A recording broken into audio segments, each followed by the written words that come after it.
আমাক উন্নয়নৰ ৰাজনীতি লাগিবই আমাক উন্নয়নৰ ৰাজনীতি লাগিবই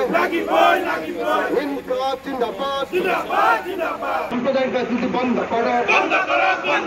ৰাষ্ট্ৰ বনোৱাৰ ৰাজনীতি আৰম্ভ কৰক আমাক উন্নয়নৰ ৰাজনীতি লাগে আমাক উন্নয়নৰ ৰাজনীতি লাগিবই ইনকলাব জিন্দাবাদ ৰাষ্ট্ৰ বনাব লাগিবই ৰাষ্ট্ৰ বনাব লাগিবই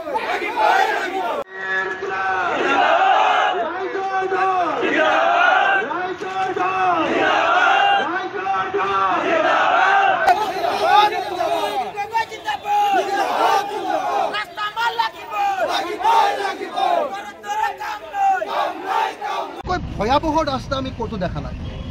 ইয়াৰ স্থানীয় বিধায়ক শ্ৰীযুত ভৰত নৰহ ডাঙৰীয়া তেখেত সম্পূৰ্ণৰূপে ব্যৰ্থ হৈছে হিমন্ত বিশ্ব শৰ্মাই দুই নম্বৰী মানুহক ইয়াতে ঠিকা দি থৈছে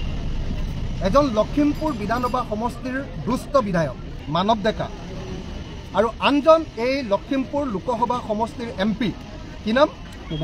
প্ৰধান বৰুৱা মোৰ তেওঁৰ নামটো মনত নাথাকে কাৰণ তেওঁ এদিনো কোনোদিন ৰাইজৰ কাৰণে মাত মতা মই দেখা নাই গতিকে তেওঁ সংসদত কোনোদিন নেদেখোঁ কাৰণে তেওঁৰ নামটো মই পাহৰি যাওঁ প্ৰধান বৰুৱা আৰু মানৱ ডেকাৰ নামৰ দুষ্ট দুজন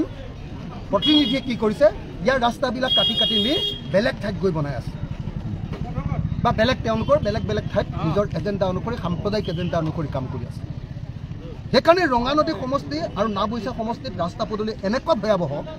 যে মই এতিয়ালৈকে 4-5 বাৰ এই 3 মাহমানৰ ভিতৰত আহিলোঁ 4-5 বাৰত মোৰ একদম কঁকাল বিষ হৈ গৈছিল সকলো মানুহে কৈছে যে ৰাস্তা পদূলি ইয়াত নবনাই ভয়ংকৰভাৱে বেয়া ইয়াৰ ৰাস্তা পদূলি আপোনালোকক সেইকাৰণে মই ইয়াতে মই আপোনালোকক আপোনাৰ 21টা ৰাস্তাৰ নাম দিছোঁ এই 21টা ৰাস্তা যদি আপোনালোকে চাই তেতিয়াহ'লে দেখিবলৈ পাব যে এই 21টা ৰাস্তাৰ ভিতৰত 21টা ৰাস্তাই পুখুৰী এইবিলাক ৰাস্তা কৈ থকা নাই অথচ এইবিলাকৰ কোনোবা এটা ষ্টেট হাইৱে কোনোবা এটা একদম প্ৰধান PWD পথ আৰু প্ৰত্যেকটো পথে অত্যন্ত গুৰুত্বপূৰ্ণ হস্পিটেললৈ অহা ডিষ্ট্ৰিক্ট হেডকোৱাৰ্টাৰৰ লগত যুক্ত কৰা বা আকৌ স্কুল কলেজবিলাকলৈ অহা বজাৰলৈ অহা একোটা প্ৰধান পথ গাঁৱৰ ৰাস্তাবিলাকৰ নাম দিয়াই নাই প্ৰধান পথবিলাকৰ নাম দিওঁতে ইয়াত 21টা ৰাস্তাৰ নাম ওলাইছে যি 21টা ৰাস্তাত বিজেপি চৰকাৰ অহাৰ পাছত এক টুকুৰা শিল পৰ্যন্ত এতিয়ালৈকে পেলোৱা নাই গতিকে এই মুহূৰ্তত আমি মুখ্যমন্ত্ৰী হিমন্ত বিশ্ব শৰ্মাক সাম্প্ৰদায়িক ৰাজনীতি বন্ধ কৰিবলৈ হিন্দু মুছলমানৰ ৰাজনীতি এৰি উন্নয়নৰ ৰাজনীতি ধৰিবৰ কাৰণে আহ্বান জনাইছোঁ তেওঁ এতিয়া তেওঁৰ মিছনটো হ'ল যে ঝাৰখণ্ডক তেওঁ ভাৰতবৰ্ষৰ 1 নম্বৰ ৰাজ্য কৰিবলৈ গৈছে